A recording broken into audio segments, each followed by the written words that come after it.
Unang-una, I haven't heard the statement personally.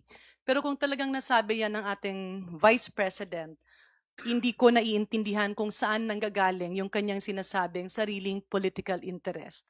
Linawin lang po natin. Noong nakaraang 3 araw na nagkaroon ng impeachment trial, naipresenta ng ating prosecution na ilatag yung aligasyon dun sa articles of impeachment kung saan andun yung threat sa Pangulo, sa First Family, and of course our former Speaker. Hindi po ito pamumulitika dahil kaakibat ng responsibilidad ng isang nahalal na opisyal, lalo't-lalo na't you are holding the second highest position, kaakibat ng mataas na posisyon ay ang responsibilidad at ang accountability. Hindi naman tinitigil yung serbisyo sa taong bayan, patuloy na tumutugon ang gobyerno sa mga pangangailangan, patuloy na gumagalaw ang Kongreso, patuloy na nagtatrabaho ang Senado, ngunit we cannot have selective tasks. Hindi pwedeng piliin lang natin yung ating trabaho dahil ang ginagawang impeachment trial ay sang-ayon sa saligang batas. It is our moral obligation and our moral duty. Balikan lang natin yung last week. And sa pananaw ko, next week we'll have more fireworks. Magiging exciting din yung next week. Pero kung ibalik natin dun sa nakaraang unang 3 araw ng pagdidinig ng impeachment court, which is the Senate in this case,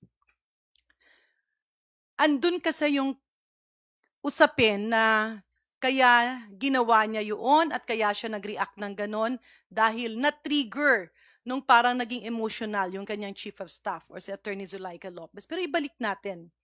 Sa ngayon ba, karapatan na ba na pagbantaan mo ang buhay ng isang tao dahil lamang ikaw ay galit? Pagbantaan mo ang buhay ng isang tao or magbigay ka ng banta dahil you are in the peak of your emotion. At ibalik rin natin, medyo nakakalungkot na habang patuloy na dinidinig ng impeachment court yung alegasyon ng prosecution, yung namang depensa ng defense panel, naglalaganap ang mga fake news, fake information, twisted facts sa social media. And I'm sorry to say this, yan po ay isa sa legacy na nakuha natin noong nakaraang administrasyon. Kaya dapat rin niyang ayusin. Ibalik natin doon sa, I remember meron kasi yung piloto, no? Na naglabas siya ng baril dahil nagalit siya doon sa traffic. Sa pananaw niyo ba makatarungan yon? Kasi mali yun eh, no? Pero kung kunyari meron ding isang security guard nagpakita ng baril kasi nagalit siya, mali rin yun eh. And they have to be held responsible and accountable dun sa ginawa nila. Hindi porket nagalit sa traffic, gagawin yun.